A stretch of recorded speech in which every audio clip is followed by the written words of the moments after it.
Contestant number 2.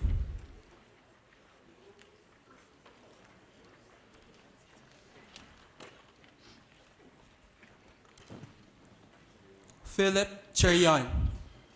The impressive resume. The impressive resume, Philip Cherian.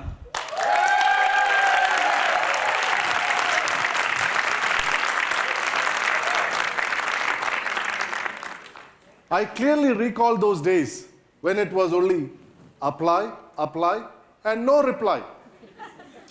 I was a fresh graduate, talented and charming, but without an impressive resume.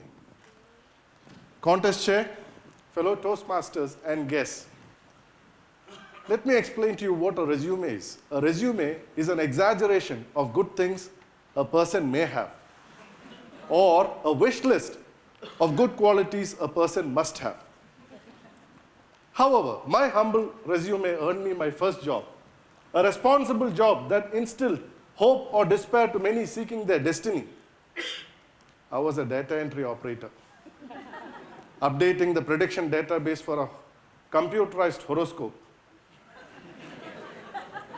Take the case when I misspelled life as wife. An innocent error could misstate the prediction and the fate of the unfortunate fortune seeker. The prediction read as, take care and pay attention to your wife, or as you approach 30s, your wife will be snatched away. Never give hope. My next job was with a tour operator, and my first task to promote the tour of Delhi, Agra, and Jaipur. I designed a fabulous flyer, posted it to all my prospective clients. The flyer read as, explore Delhi during day, discover the moonlit Taj Mahal. Don't miss the overnight via Agra experience. That will revitalize your senses and leave you with lasting impressions. Jaipur awaits you with many more surprises. The response was overwhelming. The management found that this is very strange. He has just joined and he's got such a good response. Upon investigation, they found the cause and the culprit. I forgot to put a space in between Vaya and Agra. My hard-earned job was torn apart for not keeping these two words apart. But what upset me the most was my grandmother's curiosity to know how I lost my job. How do I explain this to her? No, it's not what you think. She had a hearing difficulty. So I tried to help her in lip reading by saying, I tried sign language. Finally, I had to say it loud and clear that my neighbors too heard. It became the talk of the town. I was back to revising and relooking at my resume. That is when a good friend of mine offered me his resume. A well-crafted, well-drafted, impressive resume. I decided to copy it word by word. I soon got a call for an interview. On the day of the interview, I went to my grandmother. She blessed me. And as I was walking away, she encouragingly,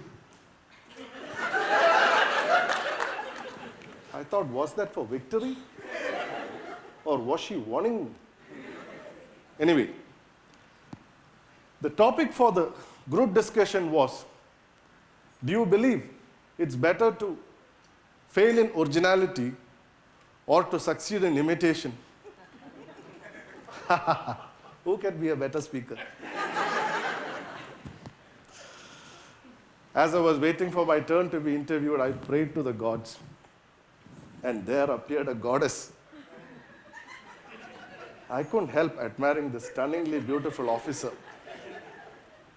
She asked me,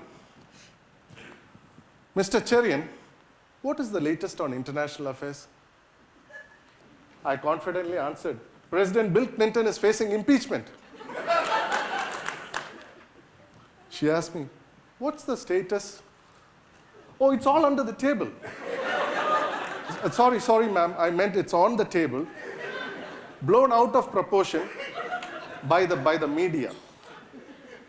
She gave me a very serious and stern look. I continued confidently.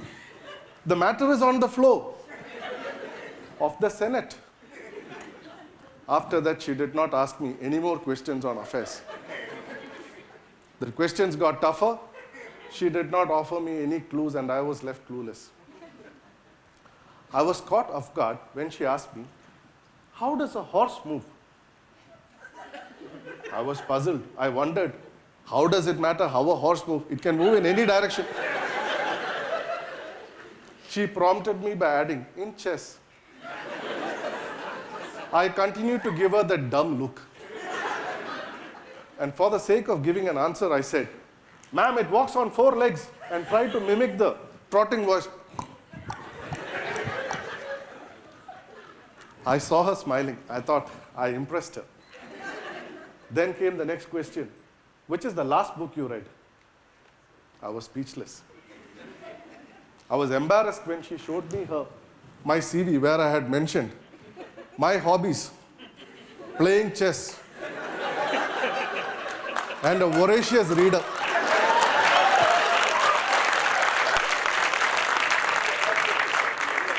I stood exposed. I confessed my crime.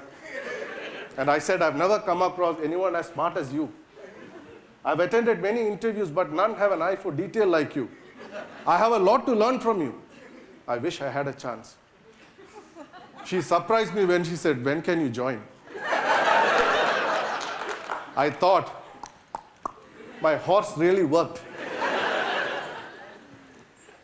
I may have misstated the prediction of many, attracted many to Agra via a false hop, blown my friend's trumpet as if it was my own.